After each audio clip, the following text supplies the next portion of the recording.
Hello বন্ধুরা, কেমন আছেন? আশা করি খুব ভালো আছেন। আবারও চলে এসেছি টুম্পার রান্নাঘরে জনপ্রিয় একটা রেসিপি নিয়ে। রেসিপিটা দেখতে থাকুন। আজকে বানাবো ডিম আলু রেসিপি সরষে বাটা দিয়ে। এতে নিয়েছি টমেটো কুচি, শুকনো লঙ্কা, কাঁচা লঙ্কা, সরষে, রসুন, এক টুকরো পেঁয়াজ, সব কিছু বেটে নিয়েছি। দেখুন, এখানে নিচ্ছি চিনি, লবণ, হলুদ গুঁড়ো, লঙ্কা গুঁড়ো। কড়াইটা গরম হয়ে গেছে, সরষের তেল দিয়ে দিচ্ছি।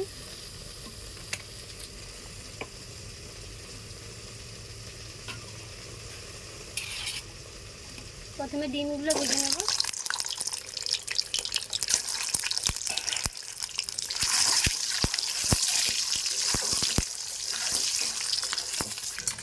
দেখুন, ডিমগুলো ভাজা হয়ে গেছে, তুলে নেব।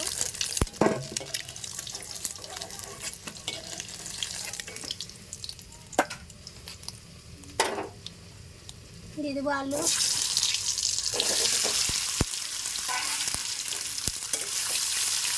আলুগুলো হালকা হালকা ভেজে নেব।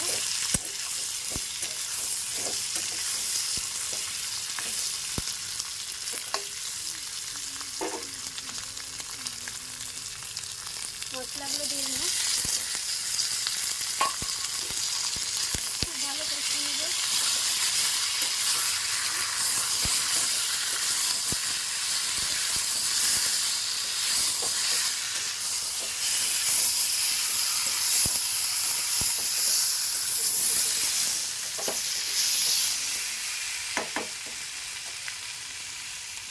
দিয়ে দেবো 1 চামচ চিনি,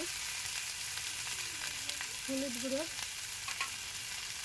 লঙ্কা গুঁড়ো, স্বাদ মতো লবণ,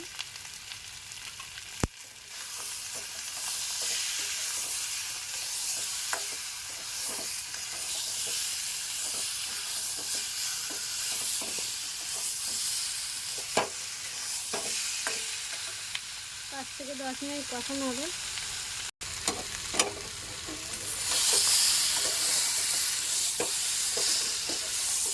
দেখুন, কষানো হয়ে গেছে, জল দিয়ে দেবো।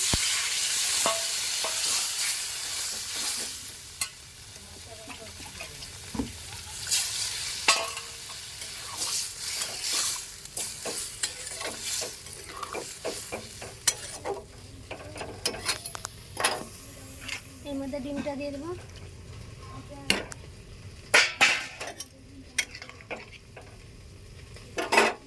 10 মিনিট ঢাকা দিয়ে দেবো।